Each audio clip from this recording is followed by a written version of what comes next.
عمران خان کی دانستہ یا غیر دانستہ بے ادبی اور گستاخیوں کا دفاع کرنے والے تمام بہنوں اور بھائیوں سے سوال۔ اس نے مزار پر سراسر مشرکانہ سجدہ کیا، آپ نے دفاع کرتے ہوئے اس کو ادب کہا، ہم نے مان لیا۔ اس سے لفظ خاتم النبیین 3 بار پڑھانے پر بھی ادا نہ ہو سکا اور معنی خیز ہنسی آپ نے دفاع کرتے ہوئے کہا زبان پھسل گئی تھی، ہم نے مان لیا۔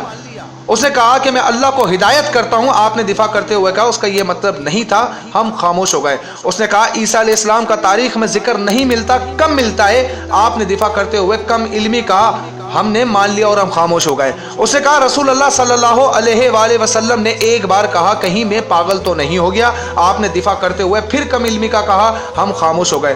اس نے کہا کہ اللہ مجھے ایسے تیار کر رہا ہے جیسے نبی کو تیار کیا تھا، آپ نے دفاع کرتے ہوئے تعبیر کی غلطی کا، ہم نے مان لیا۔ اس نے صحابہ کرام رضی اللہ تعالیٰ عنہ کو ڈرپوک کہتے ہوئے مال غنیمت کو لوٹ مار کہا، آپ نے جنگ احد کے واقعات کو توڑ موڑ کر خوب دفاع کیا، ہم خاموش ہو گئے۔ اس نے داڑھی کا سر عام مذاق اڑایا، آپ نے پھر ڈٹ کے دفاع کیا، ہم پھر خاموش ہو گئے۔ اس نے ایک انٹرویو میں قادیانیوں کے حق میں بولا، آپ پھر اقلیت کا منجل لے کر دفاع کرتے نظر آئے، ہم خاموش ہو گئے۔ اس نے جلسے کی گرمی کو جہنم کی گرمی سے زیادہ قرار دیتے ہوئے کہا اگر میں جہنم میں گیا تو مجھے گرمی نہیں لگے گی، آپ نے دفاع کرتے ہوئے کہا اس کا وہ مطلب نہیں تھا، ہم خاموش ہو گئے۔ اس نے سکھوں کے بت خانوں کو مکہ مکرمہ اور مدینہ المنورہ سے تشبیہ دی، آپ نے دفاع کیا۔ اب اس نبی کریم صلی اللہ علیہ وسلم کی ذات پر اس نے پھر جو لفظ استعمال کیا 2 دن پہلے اسپیچ کے اندر جو کوئی بھی مسلمان ادا نہیں کر سکتا، وہ اس نے استعمال کیا۔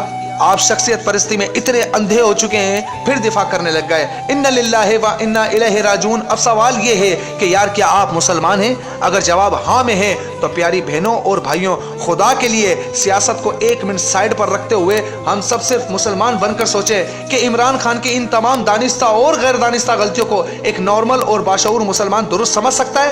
یہ سیاسی پارٹی بازی میں دنیا کے 2 ٹکے کی گھٹیا دلائل دے کر دفاع کر سکتا ہے؟ خدا کے لیے جان رب کو دینی ہے جس نے پیدا کیا ہے، سیاسی وابستگی اور معاملہ ضرور کرو لیکن خدا کے لیے سچ کو سچ اور غلط کو غلط کہنا سیکھو۔ روز محشر آپ کو دنیا کی یہ 2 ٹکے کی سیاسی وابستگی کام نہیں دینے والی، بلکہ آپ کا خالص ایمان اور اعمال کام آئیں گے، اور نبی مہربان صلی اللہ علیہ وآلہ وسلم کی شفاعت نے ہی بچانا ہے۔